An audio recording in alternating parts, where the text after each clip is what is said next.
Bon, en tant qu'artiste, ce que je recherche, c'est que les gens qui viennent voir le spectacle, là, le temps du spectacle, là, ils pensent plus à rien.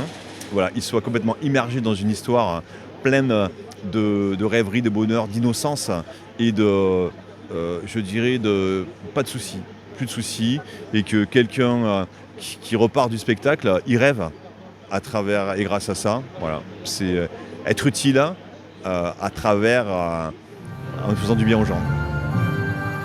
Et ces monstres, ils sont bizarres. Les parents disent qu'il ne faut pas aller jouer dans les dents, car il y a des bêtes qui mangent les enfants. C'est peut-être ces bêtes qui sont dessinées. La légende de l'étang est un spectacle qui dure 31 minutes. 31 minutes qui est assez captivante, parce qu'il a été fait dans le temps, prenant vraiment le temps, avec des techniques d'animation traditionnelles.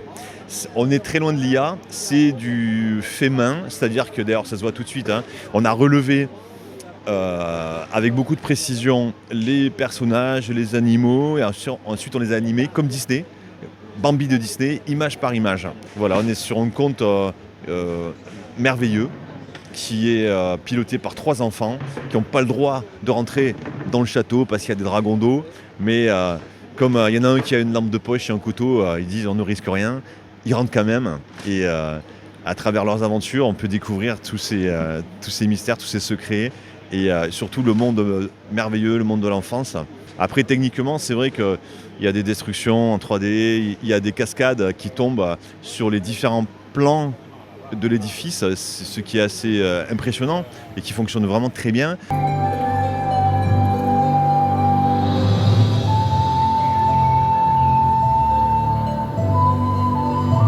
Pour créer le spectacle à proprement dit, on a fait une modélisation 3D du bâtiment. Ensuite, on a imprimé à l'imprimante le bâtiment pour l'avoir sur le bureau.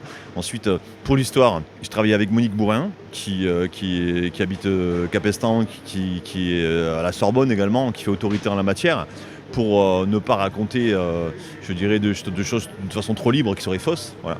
Et lorsqu'on parle de la grande histoire, mais on reste quand même dans un mode poétique avant tout.